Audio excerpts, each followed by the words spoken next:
September 2001. A cheap swivel chair creaks in a Sacramento Kinko's. On the screen, a Reuters news article blinks, headline unchanged, body rewritten by a ghost in public Wi-Fi. Adrian Lamo, age 20, edits the words of U.S. Attorney General John Ashcroft and inserts a fake quote into the wire. For a few hours, the fabricated statement flows through Yahoo's news portal, injected directly into the veins of 100 million readers. No alarms, no passwords, just one browser tab, and the world's biggest news brands become his plaything. Millions wake up to headlines they trust, never knowing a homeless hacker is rewriting reality from a rented terminal. This is not some deep web conspiracy. The victim is Reuters, the accomplice is Yahoo, and the tool is an unsecured content management system anyone could find. All it takes is knowing where to look and having the nerve to press save. The fake Ashcroft quote is nonsense, a satirical jab at government policy, but the consequences are deadly serious. What if the next quote starts a panic? What if tomorrow's target is your bank, your medical records, your family's names in the news ticker? One bored 20-year-old has just exposed the soft underbelly of corporate information. Yahoo confirms the breach only after Lamo notifies them himself. For a brief window, the platform trusted by Wall Street, Main Street, and every newsroom in between is nothing more than an unlocked door. The Reuters article, now tainted, sails across syndication to millions before anyone catches on. What happens when the gatekeepers can't guard the gate? And who is Adrian Lamo, the homeless hacker, to have this kind of power? Flashback 4 months. May 2001. Adrian Lamo looks like a college freshman who got lost on the way to class. Black hair, faded t-shirt, eyes too sharp for his age, no dorm room, no apartment, just a backpack, a roll of quarters, and a knack for finding free Wi-Fi in strip malls and bus stations. Most people would worry about their next meal. Lamo worries about open ports. He spends nights at Kinko's, the hum of printers and copy machines blending with the click of his borrowed mouse. He's not a criminal mastermind. He's a threat analyst. At least, that's what he tells the clerk who asks why he's here after midnight. He scans the internet for exposed web proxies. No custom malware, no secret 0 days, just a browser, a list of IPs, and the patience to poke holes in the digital walls of Fortune 500 companies. Microsoft, WorldCom, Excite at Home. No one is immune. Security through obscurity. The world's oldest bad idea. On a slow Tuesday, he stumbles onto an admin panel at Yahoo, an internal content management tool sitting wide open on a public IP. No login, no warnings. Lamo blinks. "This can't be it," he mutters. He clicks edit on a Reuters story. The edit screen opens. No resistance. Here's how it works. In 2001, major web companies rely on basic web proxies to make their networks accessible. But if you forget to restrict access, anyone on the internet, anyone, can stumble into your private dashboards. Lamo simply types the right numbers into his browser. Suddenly, Yahoo's backdoor swings wide. He scrolls through the latest Reuters feed, headlines about markets, war, politics. On a whim, he picks a piece quoting Attorney General John Ashcroft. He types a new sentence, absurd and impossible, but just believable enough to stand out. The world's most powerful lawman, reduced to a punchline by a bored 20-year-old. in a rented chair. Lamo hits save. He watches as the new version goes live, instantly syndicated to millions. His heart pounds. His hands sweat on the cheap plastic mouse. No alarms, no pop-ups, no trace. He checks Yahoo's front page. The edited article is there. The fake quote sits in black and white, signed John Ashcroft, the signature of a digital vandal. Most people would run. Lamo takes a screenshot. He doesn't know it yet, but that single click will launch him into internet infamy, set the stage for a nationwide manhunt, and trigger the first legal showdown over manipulated news at global scale.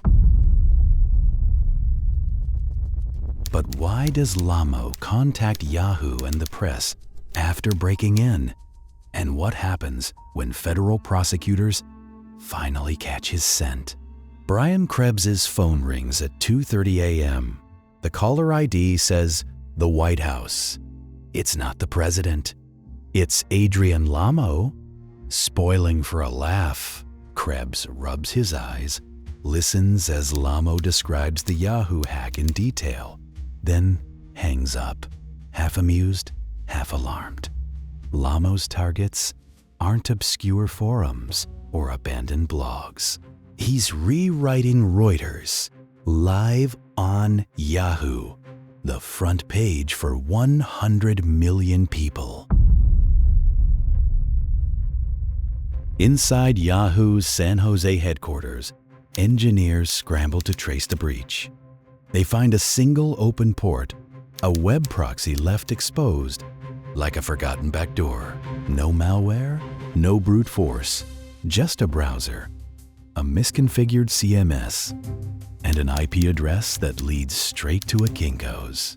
Someone rewrote the news from a public terminal using nothing but a cheap plastic mouse and a strong sense of mischief. Reuters editors catch the manipulation only after the story has already gone live. The fabricated Ashcroft quote is gone. But for hours, anyone with an internet connection could have read and believed it. The technical team tries to plug the hole, but Lamo's already moved on. He's scanning Microsoft's perimeter, probing for the next open proxy. For him, security by obscurity is like a "please rob me" sign taped to a bank vault. Most people would celebrate a close call and lock down their accounts. Yahoo issues a terse statement, promises tighter controls, and quietly thanks Lamo for pointing out the flaw. Reuters, on the other hand, is less amused. Nobody wants to be the punchline of a hacker's inside joke, especially when the joke is on John Ashcroft. The FBI Cybercrime Task Force takes notice. Pascual Damuro, assistant director in charge at the New York office, reviews a stack of incident reports. Yahoo, Microsoft, MCI WorldCom, LexisNexis, the same signature, the same nomadic IPs, the same taunting phone calls to journalists. Damuro tells his team he's not in it for money. He wants everyone to know they're vulnerable. The manhunt begins. Lamo doesn't hide. He emails Yahoo's security desk, lays out the vulnerability in plain English, even offers to help fix it. His messages are half confession, half critique. Removing links after the fact isn't a very elegant solution. He's not extorting them. He's grading their homework, and they're failing. By October 2001, he's already breached Microsoft's internal network. November brings WorldCom, where he leaves a trail of digital fingerprints. So obvious, it's practically a signature. In December, WorldCom's IT director calls a press conference. Thanks Lamo for showing them how a $10 billion corporation can be undone by a missing password. The irony? The only thing stopping a catastrophe is the hacker's sense of humor. But can a hacker who calls the press after every breach really stay anonymous? And what happens when the FBI's not laughing anymore? Krebs starts keeping a log of every Lamo call. He watches as police across 3 states compare notes, tracing every public terminal in Sacramento. Meanwhile, Lamo's reputation grows. The homeless hacker living out of bus stations, exposing billion-dollar companies from rented terminals. The myth is almost bigger than the man. Lamo's pattern is simple. Find the open proxy, access the CMS, change something, an article, a database entry, a contributor list. Notify the victim, then the media. Each time, the stakes get higher. Each time, the window for disaster widens. The fake Ashcroft quote is just a proof of concept. The next edit could tank a company's stock price or upend an election. Most people would get a thrill and disappear. Lamo doubles down. He hacks LexisNexis, racks up $300,000 in data searches under someone else's account. He adds himself to the New York Times' contributor list under Computer Hacking National Security. His listed phone number? 415-505-HACK. Subtlety is not his strong suit. Investigators aren't amused. By early 2002, the FBI Computer Hacking/IP Squad compiles a timeline. May, Excite@Home. September, Yahoo. October, November, MCI WorldCom. December, WorldCom again. Each breach the result of a basic error. Each fix a frantic scramble after the fact. Victims start to realize, if Lamo can do it, from a Kinko's, who else can? But what does it mean when the hacker is the one reporting the crime? And how far will Lamo go before someone decides to make an example of him? In August 2003, the answer arrives, an arrest warrant, signed by James B. Comey drops on Lamo's doorstep like a final exam he forgot to study for. The charges cover a greatest hits list of corporate victims. The Yahoo incident isn't the only reason, but it's Exhibit A for how a single vulnerability turns a trusted newsfeed into a weapon. But the rehook comes buried in the indictment. Prosecutors allege Lamo's intrusions could have affected millions. But the true damage isn't just financial, it's trust itself. For the first time, the world sees how fragile the line is between reality and fabrication. The next time you read a breaking headline, can you be sure it's not written from a $2 an hour Kinko's terminal? What will Lamo do with the FBI closing in? And who will pay the price for a few lines of fake news code? September 9th, 2003, 10:15 a.m. The lobby of the U.S. Marshal's office in Sacramento smells like burnt coffee and cheap carpet cleaner. Adrian Lamo walks in wearing jeans that haven't seen a washing machine in weeks. He's carrying a battered backpack and a manila folder, his version of formal attire. A receptionist glances up, expecting a delivery. Instead, he says, "I'm here to turn myself in." His hands tremble, but his voice doesn't crack. 2 agents take him to an interview room. One is FBI, one is with the Cybercrime Task Force. Their suits are pressed, their stares aren't. Lamo sits, palms flat on the Formica table, and waits. The lead agent slides over a printout, a Reuters article with John Ashcroft's name highlighted in yellow. "You want to explain this?" the agent asks. Lamo shrugs. Your security is weaker than your coffee. For a moment, nobody laughs. By noon, the news is out. The homeless hacker is in custody, charged with intrusions on giants: Microsoft, LexisNexis, the New York Times, and Yahoo. Prosecutors announced the charges in Manhattan, listing the Yahoo breach as one of several. James Comey, the U.S. attorney, calls it an assault on the trust the public places in these institutions. Lamo's face flickers across news tickers, equal parts infamous and invisible.